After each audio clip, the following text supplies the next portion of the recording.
Welcome to the What's Next podcast. On today's episode, Bryan and I sit down with the long-bearded guy, a longtime friend, Gordon D Melville. We'll chat in depth about his journey from a positive influencer to the struggles he hit being mentally and physically broken to now where he's become a positive global guide for so many. And then we're going to ask the final question, what's next? So if you're ready, buckle up. Let's go. Welcome to the What's Next podcast. I'm your host, Bryan Stevens. Thank you for listening. I'm here with my good friend, Mr. Michael Hectus. Awesome. We always seem to forget who the other guy is. Yeah, the other guy. And I want to introduce our good friend sitting right in the middle of us before we get rolled along here, Gordon D Melville. Pleased to meet you. Known as the long-bearded guy. Yeah, I'm not sure where that comes from exactly, but I don't know. Me either. Yeah, Short-haired, long-bearded guy. That guy. So anyway, Bryan, great to see you again. Thank you, sir. Likewise. We've had some great feedback on our first few podcasts, and we've got a number of them in the tank. Thank you to Stephen Ryan. Sitting in the background over there. There he is. Stephen Ryan. Stephen Ryan. Yeah, hands together. Soft clap. There we go. So thank you very much for those that have reached out. We've had a number of people actually reach out asking to be in contact with some of our guests, and it was surprising. We actually had another organization reach out and ask Bryan if we would be interested in being ambassadors for them, and I thought, wow, that's a pretty big thing. That is a big thing. That's pretty cool. I mean, it's exciting. Yeah. It's something. You know, I was doing my own thing with podcasts and radio show, and then Mike had his gig going on, and then COVID kicked us all right in where it kicked us. And, now we brought this idea together. We come up with the idea about what's next, because that's life. Absolutely. What's next in Right. life? Absolutely. We're all asking that question, and formulated it, and then it was truly... inspirational. It was truly, I think it was almost like God sent that Stephen came into the whole picture with us, and here we are in his studio, and we're incredibly lucky to be working alongside him. Right on. And we've had people reach out to us that want to be on the show, but I personally reached out to our friend Gordon here because it's one of those things where everybody's story, I truly believe everybody's story connects one another.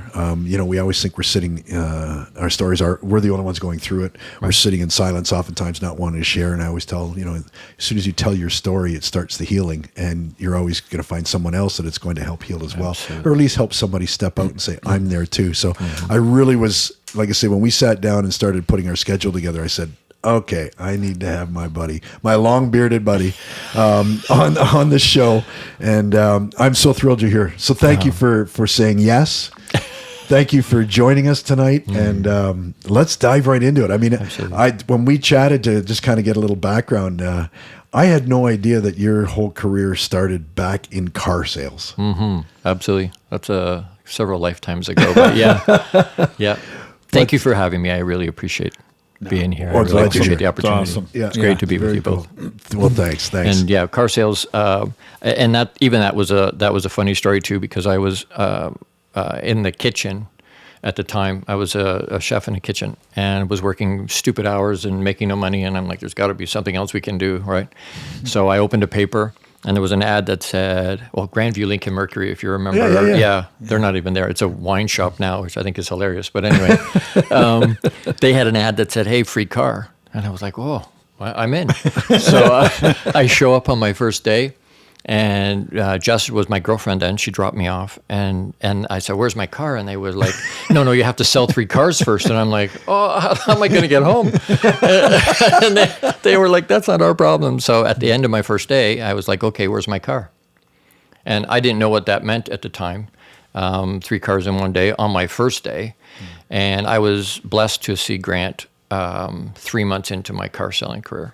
And he took me from being a 12-car a month guy to a 40-plus car a month guy. No, when you say Grant, I know who you mean. Cardone, I'm sorry. Yes, Grant Cardone. And it's. I'm glad you brought that up, because Bryan, we chatted. You weren't even sure who Grant Cardone is, and he is now he's billionaire. Massive. He's billionaire.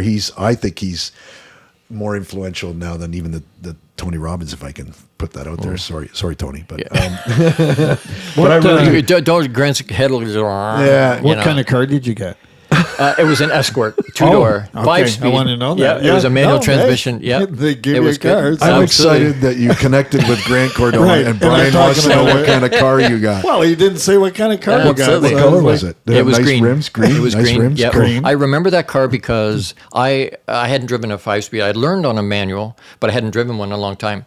And they said, you have to be able to drive the client's cars, right? And so you need to know how to, I'm like, okay. So they gave me this manual. Luckily, there was an unwritten warranty on the transmission up to 8K because we poured the transmission out at like 6,500, right? But we sold that car to a fairly old lady who said it was the peppiest one I'd driven, right? Because a car will learn how you're driving it, right? Okay. So from jump, I would, I just drove the crap. My colleagues were, hey, I'm going to take your car over to Timmy's to get, right? Because it was always quicker and faster than anything else, just because I beat the snot out of that car. So, demos were always a fun thing, but yeah. Oh, there you go. we So, sold it, so, like I say, the neat thing is that they get set you a goal. You want a free car, I did. or you want a car to use. Absolutely. Sell 3. You did. Yep. And then you aligned. How did you align with Grant Cardone? Or what was Somebody came in that eventually what I was doing when I went out on the road was one of the things we were doing was going in. And so this gentleman came in and was pitching Grant and hey, he's coming to Toronto. You want to go and see him? And we're like, happy to go see him, right? I that would be awesome. Yeah. So I didn't know who he was then because he wasn't Grant that everybody knows now. Yeah.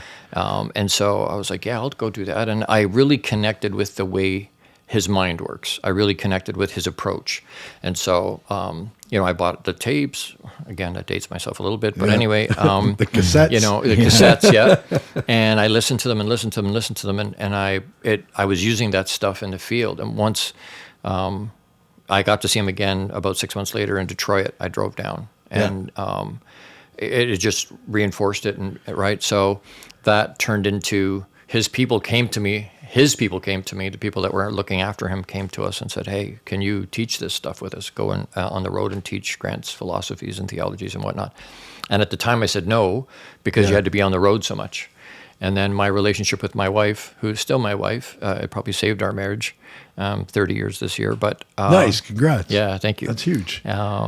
So, I said, hey, we have to be separated for a year to get divorced anyway, so I'll go and do that. So that connected me to Grant. And then the gentleman that looked after Grant was marketing him at the time was Bob Moore. He died of COVID last year, but he was a promoter. Yeah. And the other person that his sort of claim to fame was that he put Zig Ziglar on his first stage. So we had unbridled access to Zig. So and Zig connected us to everybody else, right? Zig was like, well, you need to be journaling and you need to be reading a lot and whatnot. So, Zig looked at us and said, you need 3 things to be successful in your whole life. And I was a young 20-something, mid-20-something at the time. And he's like, you need to 2 conferences a year, business conferences a year. You need to read 4 to 6 books a month. And you need to journal every day. And so for more than 30 years now, I've been going to minimum of 2. Usually it's 4. Usually it's once a quarter. 5 to 7 business books a month. And been journaling in 5 different journals every day for more than 30 years. Wow. Yeah, and I know that's one of the things that we both share very much is I love the journal too. As I love the I journal. journal every morning. Yeah. And it's just I can't wait for the day when I decide to, or when he decides, our Heavenly Father decides to take me home, and then the girls are going to open up these Absolutely. journals It's and they're going legacy. to go, holy moly. Yeah, absolutely. Well, and I find it's a good way to measure too, right? Yeah. Am I growing? There's days I go, oh, yeah, I'm really growing, and then there's other days you go, I don't think I'm really growing that well. So you go back and read them from 10 years ago, Right, 15 years ago, and well, no, clearly I'm growing, right? Yeah. In my therapies, it came up about journaling, and I'm going to be very open, very honest. I didn't do it. I found it hard to start, Right. and I just lost interest in it and went, like, this is bullshit. Right. It's not working here at all, and I just got frustrated with it. And I've heard, some of the people around Frontline say the exact same thing. So, what kind of advice can you give in that area? So when Zig mentioned it to us, I said, because he made me commit to him that I would journal the rest of my life, and I'm like, Zig, that's like a huge commitment. And he said, I'll give you some ways to do that. And I think it becomes our expectation of what we're going to write, right? So we kind of get this thing in our head that says, well, I got to write a paragraph or a page or 2 pages or whatever. And so he said, no, he said, one of the biggest things that has really helped, because I have 5. I write in 5 journals every day. So a personal, a business, a general, a gratitude, and a goals. And I used to get heat from my buddies because I've got them, my business and my general one is there. I would go into a movie, and my buddies are like, "What? You're going to go and sit in the dark for 2 hours? What do you have a journal for?" And I'm like, because I may hear something that you never know when you're going to hear something. And then I go, I want to remember that. So I want to write it down, right? So the one thing that he had said, I said, so what happens? I'm a multi-award-winning international best-selling author. But that and $1.50 will buy you a coffee. So anyway. I'm just going to say. Yeah. But I said, some days you sit down to write and it just flows out of you. And then some days you sit down and you go, I got nothing. And Zig said, then write that. Yeah. And I was like, what? He said, just write, I have nothing. I got nothing new to add today. He There said, you go. right. And he said, did you write in your journal? And I said, well, yeah. But he said, no, stop. Did you write in your journal? I said, yes. Great. Congratulations. But that word. That worked. But yes, yeah. right. So I write in.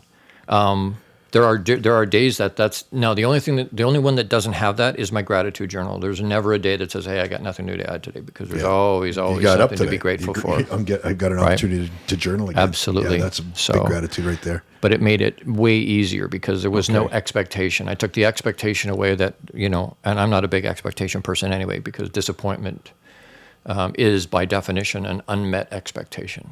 Mm-hmm. So if I don't have that expectation, I can't get disappointed. And so, even with my wife, no expectation, because she's human. At some point, she's going to let me down. She's not going to get to that expectation, and then I'm going to be resentful or frustrated or pissed off or whatever. So, like I say, there are days that you look through my journals and it says, I have nothing new to add today. I can do that 5 times. Right? Or 4 times, that's no big deal, right? Yeah. And then there's other days you sit down, it just flows out of you, and you've got 5-10 pages of stuff, right? Yeah. That really helps me right there, Gordon, because I think that was my stumbling block. Yeah. I didn't know what to expect out of myself or what I was supposed to. So that clarifies that it for good. me.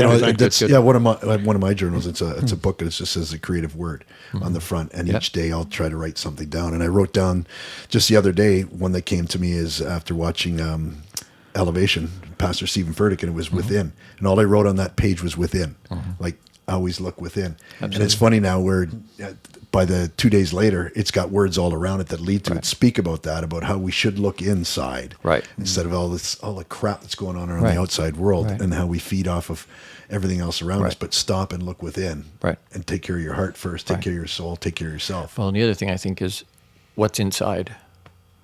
Papa's inside. Yeah. Right. When we pray, we go, "Please come and be with," and he's like, I'm already there. Like what? And I have this conversation with my mom a lot because he won't come in unless you invite him. He's a gentleman. Papa's a gentleman. He will not just come in. And I'm like, well, that's no offense, but that's BS. And she's like, well, no, he's not. I said, no. Papa is life. Yeah. That means if it's alive, he's there. Whether they plug into that or acknowledge that or not is a completely different deal. Right. But they're not animated and alive unless he's there. There is no life without him. Mm-hmm. So then the Papa that's in me is responding to the Papa that's in you, and the Papa that's in you, and the Papa that's right. He's already there. So when we talk about looking inside, we're talking about meditating. We're talking about asking Papa. He's already here, right? Mm-hmm. It becomes I think the vernacular we use, the words we use can make a big impact. And when we're talking about, it's not a please come in or please be with. He's already here. So then it's a please make me aware. Yeah. Let me feel you. I want to feel you, right? We do a lot of times, we spend a lot of time talking and praying and asking for stuff and not actually stopping and listening, right? Yeah. To be able to hear what does that small voice sound like? Yeah, no, exactly. Right. So we spend a lot of time meditating. Right on. The other thing for your book that I find as a tool that I teach, I call it retching. Retching? Retching. Okay. So when I'm angry or pissed off or frustrated or whatever, instead of peeing into somebody else's brain and venting, I'll sit down with my general journal and I just start to retch. And I can say whatever I want, however I want. I can write it however I want. I can use whatever language I want. I just on the page, right? And what I find is once it's out of me, I can relax and let it go because I'm not holding it inside. I'm not holding that. Yeah, we hold it on. We hold on to it, and that just right? drags us down. It does. Absolutely. So it's releasing it. Releasing it. Yeah. And then I find lots of times if I go back to those pages, I was either vibrating so hard I can't read it. But I think the other part of that is Papa changes it. So I get it out, and then he augments it on the page. So if I go back and try and read it, I can't read it because there's no positive benefit of that to me. So when you do this retching, and you go back and you look at it, I can't read it. so you either can't read it, or I was going to say, do you even remember what you were so pissed off about while you were reading it? Sometimes, yeah. Sometimes, Okay. no. That's Sometimes if it's a interesting. big enough thing, I'll remember by date what okay. that was, Yeah, right? yeah. But lots of times I'm like, you know what, it's gone. I don't know. It's funny, like we were talking before we went live here about heeding your own words. And like I'm so bad at this because I tend to, just depending on the day at Frontline, I tend to be doing either a lot of it or none of it. It doesn't seem to be any, consistency to it. Either it's just all day long. And I'm giving them the life advice from which I walk through to help them walk where they're walking right now. Okay. And I said to my therapist here just the other day, she said to me, she goes, "You did it again, didn't you?" And I go, "You can tell?" She goes, oh yes. and I do it where I say these words and they're helpful and they're understanding and they're beautiful. Yep. And then I turn around and I go, "You stupid ass." Like you don't even heed your own Exactly. words. And we were talking about Right. this, that it happens. We all do it. Well, that's what I want to Well, lead into do. that, because that's Yeah. exactly it. As we were talking about, is like you said, you're on the road with Grant. Yeah. You're traveling like crazy. You're helping people. You're inspiring people. You're helping people find their vision, find their mission, find their passion, whatever, and Yeah. you're helping guide them. Right. And it's incredible. Like you feel fabulous doing this, but you're not taking care of yourself. Right. Yeah. You're So gonna here burn you are. your You spend a candle year down. on the road doing all these Oh, wonderful no. things for a lot of people. 3.5 years with Grant and another 3.5 with Proactive Dealer Solutions. I've been in every major city you can think of in the U.S. and Canada. So all of a sudden, Gordon D Melville, the long-bearded guy, is not taking care of himself. Well, it wasn't all of a sudden. I just never did. Everybody came before me. Yeah. So when and I love this So, part because Mike, just on that. Yeah, So go ahead. Taking care of yourself. Explain that. Self-care is different for everybody. Okay. So there's some general stuff, right? Yeah. Enough sleep and exercise and eating clean and all the regular stuff, right? Right. And then beyond that, meditation, reading, okay. journaling. Like there's a bunch of stuff. I spend a lot of time meditating where I'm visualizing. Yeah. So what does life look like when it gets where I want it to be? Okay. Right. What does and in so many ways. So what does that feel like? What does it smell like? What does it taste like? Where do we live? Where do we drive? What do we like? The whole deal. What does life look like? What am I doing? What does my daytime or schedule look like? Like what's actually happening? Okay. Sorry to cut you off there. no, but I just that's wanted exactly. Yeah. to understand that. Yeah. There's a routine, and I have a friend that teaches morning evening routine. Has a class and teaches it, and it's a matter of setting up the night before what my day is going to be, and then in the morning you're setting up your night, and then you're setting up your morning to have your day be what you want it to be. Right. The best way to predict what the future is going to be is to design it, create it, and then execute that plan. Right? Yeah. We seem to abdicate the ability. I talk about an acorn, and acorn. If I put him on the driveway, he'll get a little bit of light and a little bit of water, so he may pop open, but he'll never, ever, ever reach his potential because he doesn't have the conditions for that, right? But if I take him and put him in the ground, and he starts to grow, and he sprouts up, a little itty bitty guy pops out of the ground, and he's looking around going, "Oh man, look, that's a willow tree. I love willow trees. I want to be a willow tree." Does he have that capacity? No, he absolutely is going to be an oak tree. Okay. He's an acorn, right? But Papa gave us the ability to reinvent ourselves every day if we want to. And people go, "Oh no, this is the cards I was dealt. It is what it is. I can't do anything about it." Right? And so we're literally giving up the power that we have to create what we want it to be. Right? It's not just a matter of, we can manifest anything. We can bring to fruition whatever we want in our life if we, Napoleon Hill said, what you can conceive and believe, you can achieve. you can achieve. But you can conceive it. Lots of people fall down on the belief part. Yeah, that's Right. the biggest thing is the belief. Absolutely. Absolutely. Well, before Bryan interrupts me again, because he does that a lot. Stephen's laughing in the background, giving me two You know how many thumbs up times right I'm now. sitting? Both of you. What? Power growth? No, I'm sitting here running this question in my head. Don't forget. Bryan cut you off. Don't forget. Can we actually use the word that you were broken? Oh, I was broken. Broken mentally, physically? In every way. In every way. I was literally, I would get up once in a while, but very rare. And it's the weirdest thing, it really is, because when we get into that dark space, right, I can have sympathy for somebody that has been in a depressed state or in a suicidal, I can have sympathy for them, but I can't have empathy for them until I've experienced what they're going through, right? And until I've been in the shoes, right? Yeah. You've done surgery in a I can't even conceive that, first of all, but I could have sympathy for the patient, but I can't have empathy for the patient because I have never had anybody doing anything like that to me in a helicopter. So Right. I've jumped out of a helicopter a couple of times, which was great, but On purpose? on purpose, Okay, yeah. It was going to land anyway, and I'm out of here. Jumped out. Yeah, I'm still jumped out. I don't care. I'm jumping. But yeah, it's being able to. It was so dark, and when you take an Energizer Bunny and squish them into a space where they can't move, and when I did, I would get up. I started at IG there, the beginning of that, and I remember a Saturday we had booked for a booth at the Cambridge Fair, and I spent 3 hours on the floor with a colleague in a suit talking to people. And I did not want to be there, and I didn't want, right? And I was there 3 hours, and I slept for 2.5 days straight without waking up to pee, or slept for 3. It just wiped me out so bad, I couldn't function. Our ensuite's 20 feet from the bed, and I would most days I would fall down 2 or 3 times trying to get to the bathroom. So I literally would slide out onto the floor and just crawl across the floor to get to the bathroom. It was that bad. Wow.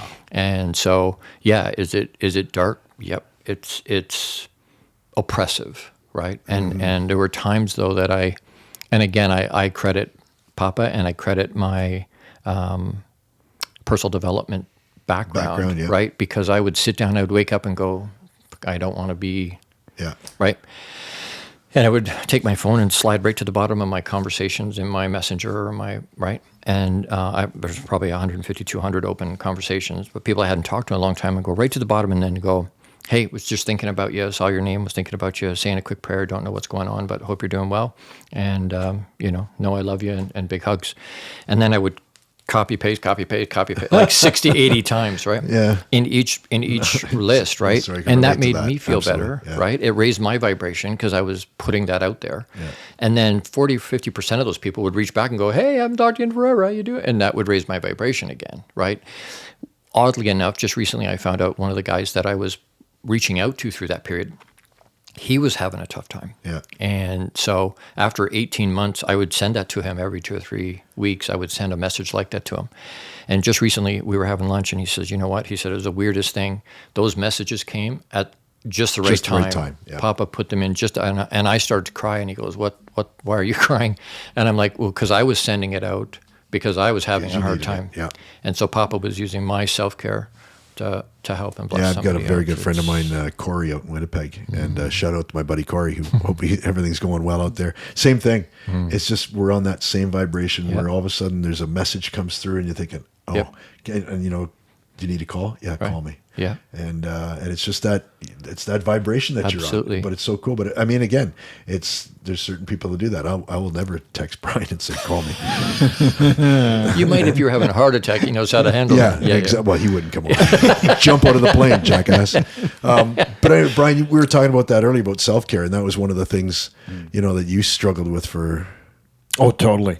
And there's even times now, like I've switched roles, but still, so I'm not doing frontline work anymore, but I'm still doing frontline work in the aspect of people that want to come in, want to talk, and I know what I should be doing.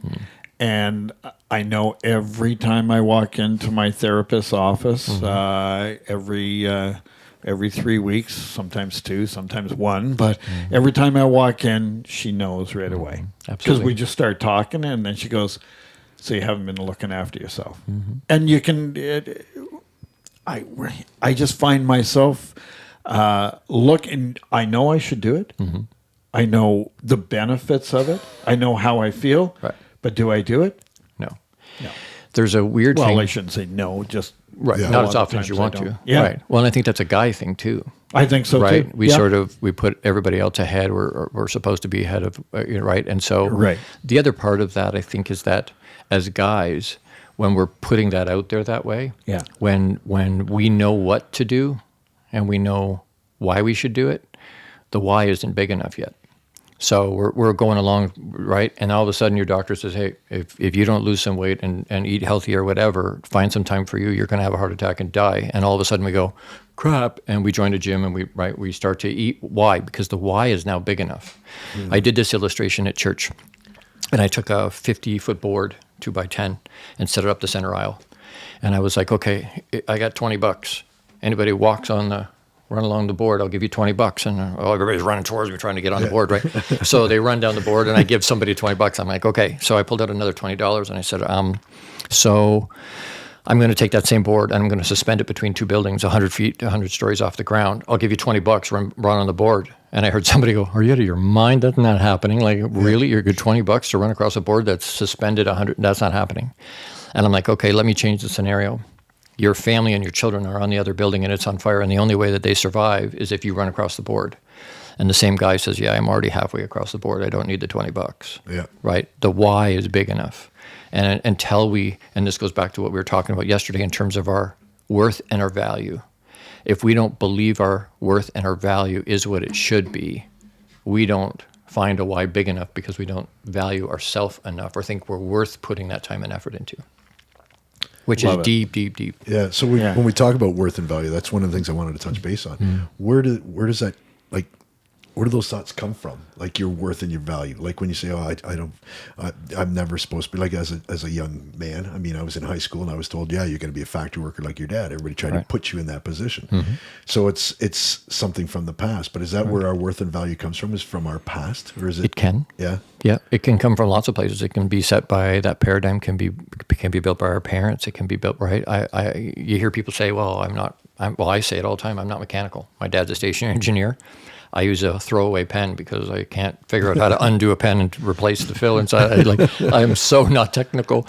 But I prove that to myself all the time by saying, "Hey, I'm not mechanical." Yeah. And then I get a pen, I try and do it, and guess what happens? It doesn't work. It's self. Because you told yourself. I it's told not myself quite I can't do this, right? Yeah. So it okay. becomes so those paradigms can be built into us by lots of people. My mom, I'll never forget that. She'd be mortified if she watches it. Anyway. Sorry, Mom. Yeah.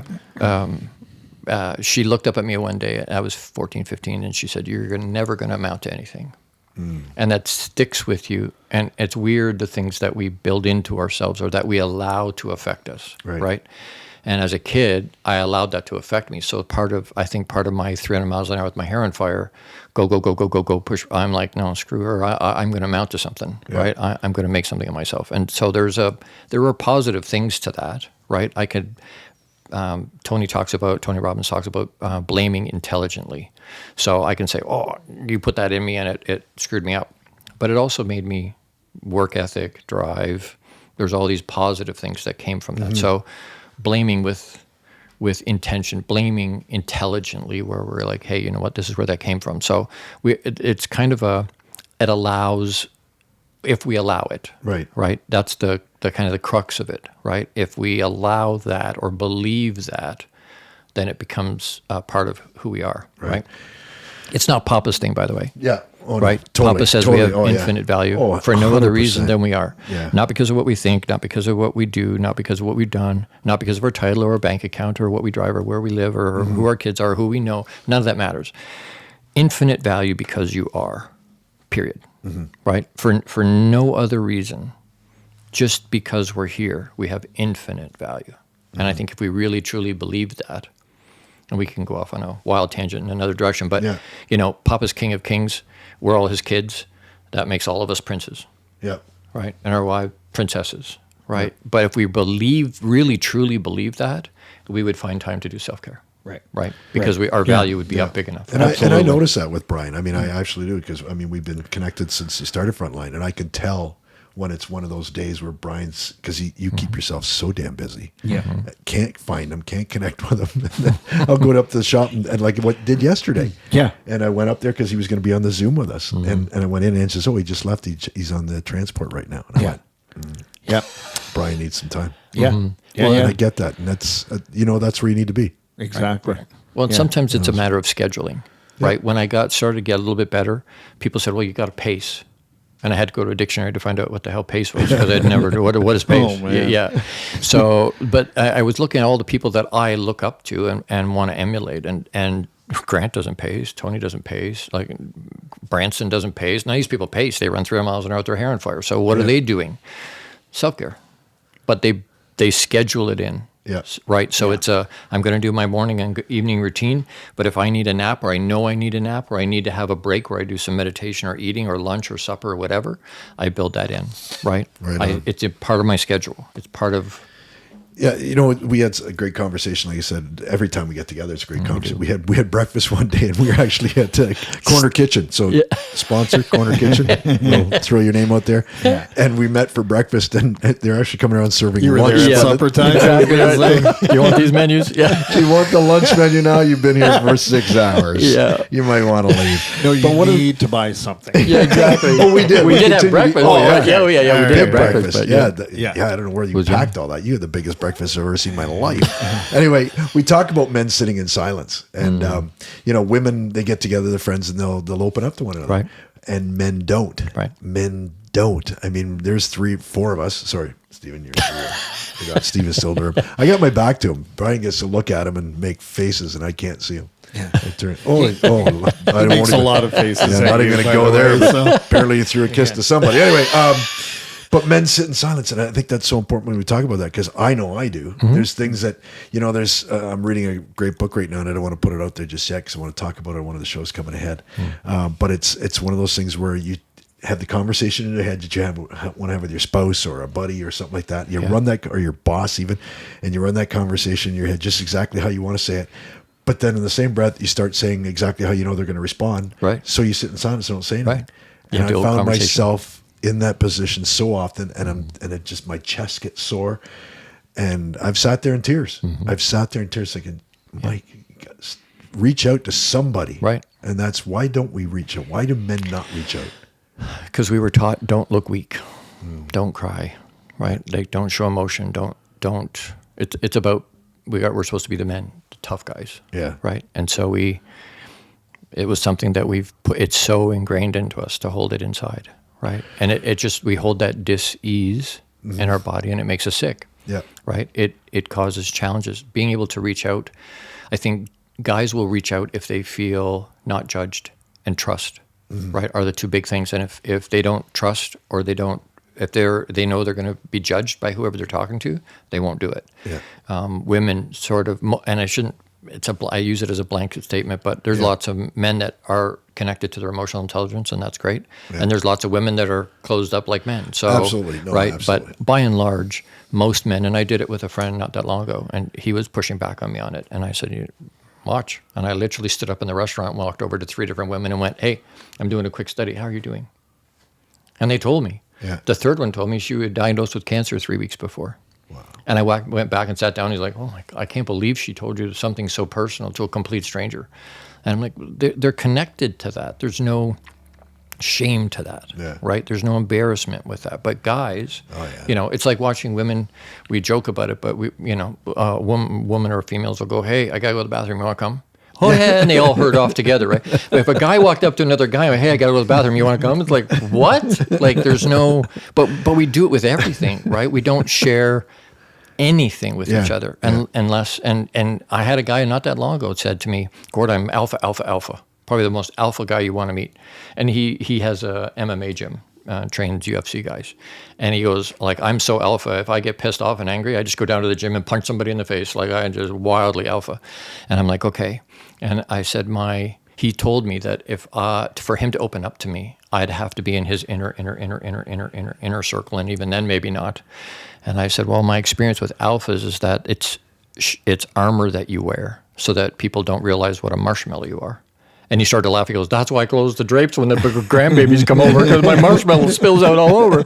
And I sort of laughed, and I was like, you know what? He's sharing something with me. He's being vulnerable and transparent without realizing, right? Yeah. And so, in a non-judgment space, right, we tend to judge everything. Absolutely. We lead with judgment, always. And so, I talk about leading with love constantly. People will say stuff or ask stuff, and I'm like, you know what? I'm not here to judge whether that's right or wrong or good or bad or what. Exactly. Papa put me here to love you. That's all. Yeah. Right. And I heard somebody put a sign on their front lawn at the beginning of COVID that said, "I love you." Right. And people are like, "Well, how is that possible? You don't know me." And, well, people will hate with no reason. Yeah. Right. So you can love with a reason. There right. You go. And That's the reason good. is you're human. You're alive. Papa loves you. I love you. Wow. Right. It's not I want you. It's you're a human. I love you. Right. And some of my guy friends, when I say that to them, hey, I love you.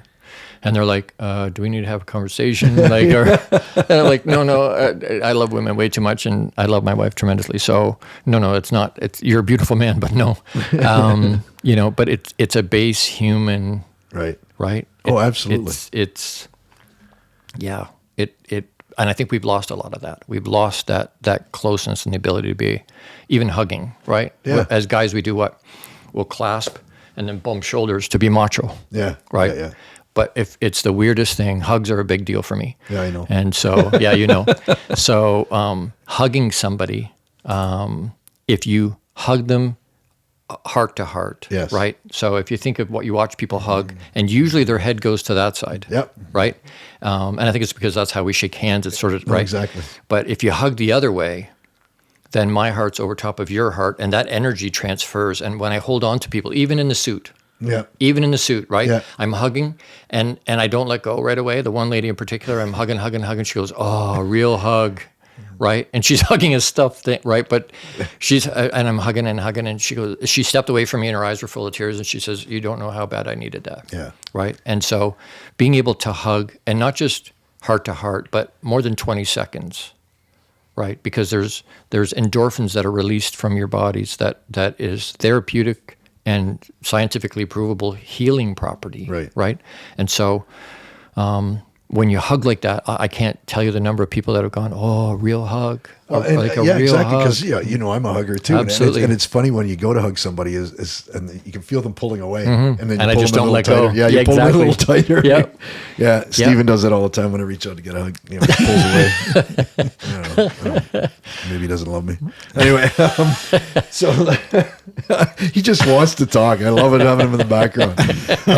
So let's take a look. Let's do a recap. So you started off very successful in sales, very successful helping other people, inspiring other people, and motivating other people, and helping them find their inner why and moving forward. And then Gord finds himself broken because he's not taking care of himself. You're helping everybody else, but not thinking of yourself.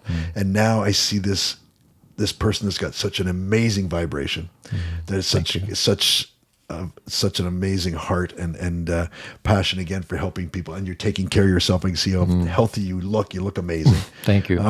Looks can be deceiving, but I appreciate that. I'll receive that. Is this real? Sorry. Okay. I thought maybe you just taped that out for today.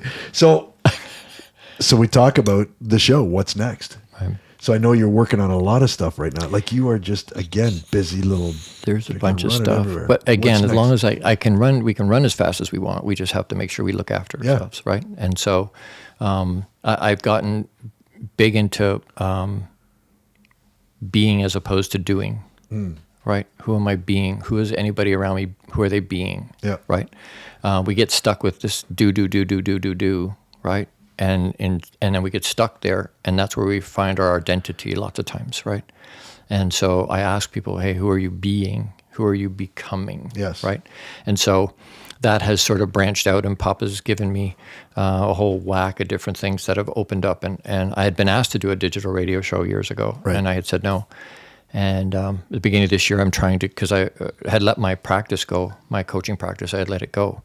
and then mid 2020 because I just wasn't reliable. Exactly. And so I want to get that going again. And I'm like, how do I market that? How do I market that? So I reached back to this lady and said, hey, is that still a possibility? And she said, yeah, no, I'd love to have you. We only have one other guy, so yeah, would love to have another man on the network. Yeah. So, but she said now it's not just a digital radio show; it's also a podcast and it's a TV show. And instead of it being just to 100 platforms, it's 250 plus platforms, and it still grows and grows. That's incredible. So that launched this past Friday. It was a 2x4 rhinos and my mission. Yeah. And then this coming Fridays is Foundations, and I think that's probably going to be a multi-episode thing. I'm also was asked to co-author a book on marriage, so I'm writing a chapter that'll come out later this year. There's a bunch of stuff, and then I'm using the radio show, TV show, and podcast to source clients globally. So we're offering group coaching, we're offering one-on-one again, and we're offering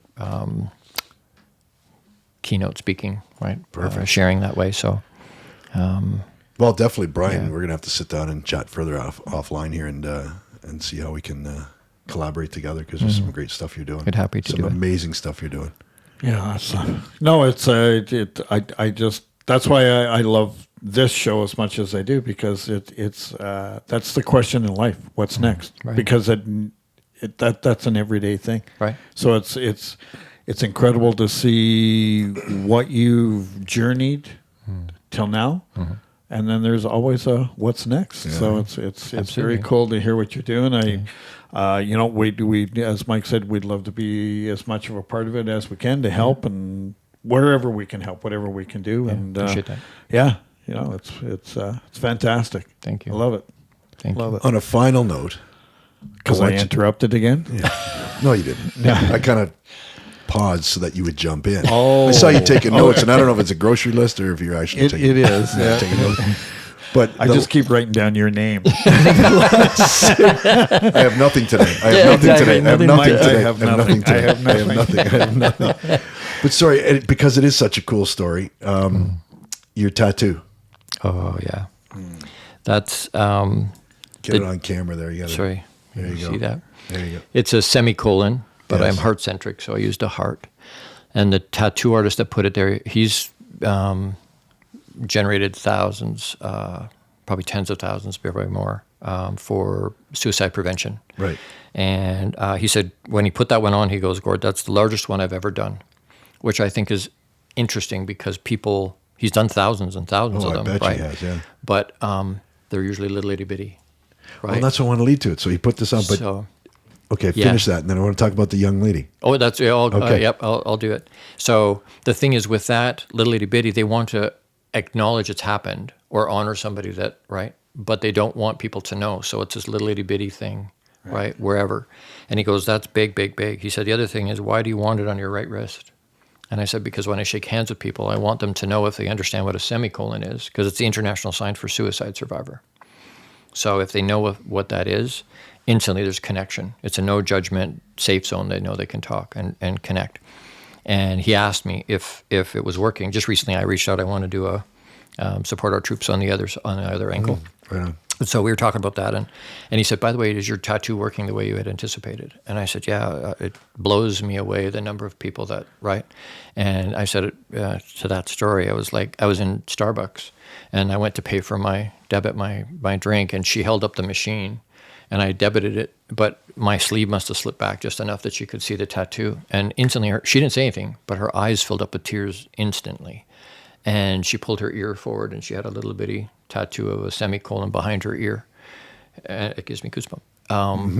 Papa connected us at our heart really deep. She had a little bit of a glimpse into my life, and I had a little bit of a glimpse into hers without having to say anything, right? And it's impactful. And I think when we put ourselves out there, right? And I think that's back to sort of bring full circle for story, right? We sort of go, "It's my own sad thing. Nobody wants to listen to that." But the fact that I got through it, if I'm willing to share that and step through my fear, which is BS anyway, it's a construct that's not real. Yeah. Danger's real, but fear's not real. So, but if I can't step through that fear to share, if I don't have the courage to share my story, be transparent and vulnerable, especially with guys, I'm robbing somebody else of the miracle they're praying for, because they're in a dark space. Right. And they're going, Papa, I need help. And so by knowing that somebody else got through it, gives me hope that I can get through it. Yeah, right. exactly. So I challenge people all the time, you know what? When you've heard me do that from a Monday stage, right? Yeah. How many have a story? And almost no hands go up. And I'm like, bullshit. You all have a story, right? Whether you want to share it from up here is different, right? Yeah. But I challenge people all the time, you know what? Share your story. People, especially guys, we need to be transparent and vulnerable. And it's not that you're airing all your dirty laundry, and it's not that you're blubbering all over the place all the time, but it's having some emotional intelligence to be able to connect and understand that if we don't find positive ways to deal with stress and anxiety and depression on a regular stuff in our regular life, we are going to end up on the other end of that spectrum. Right. And that's where people are finding themselves, sadly. So awesome. Brian cuts me off all the time. You steal my thunder at the end of the show. I'm sorry. Here I was leading into the tattoo because you know what? Used to it. Because I was thinking this tattoo's perfect because we all have a story, and that story of how you reached out and that girl all of a sudden teared up, and she had a story as well. You didn't have to share your story, but there was just a simple connection like that where we're talking about telling stories. So I want to thank you personally for being here. Oh, thank you. I get up and hug you, but we knock all the microphones all over. We'll have to do it later. After But that was awesome. Thank you so much. We'll definitely have to connect again. Absolutely. I'm all over it. We'll Happy go to from do there it again. Brian? Awesome. Gordy, it's, it's a pleasure as always. I love what you're doing. I love where you've been, where you're going, and taking the rest of us along with the ride with you. Awesome. So thank you so much. Yeah, thank you. Well, that's it. I don't know what episode it is. Doesn't matter. That's it. We've done it. We've done it. We finally got my buddy Gordon D Melville, the long-bearded guy, on here with us. And I want to thank you very much, Brian, again. It's been fun. Stephen in the background, wherever you are. Oh, there he is. Yeah. With that note, we're out of here. Thanks very much for hanging out with us. Thank you. What's next? Peace. We're out of here.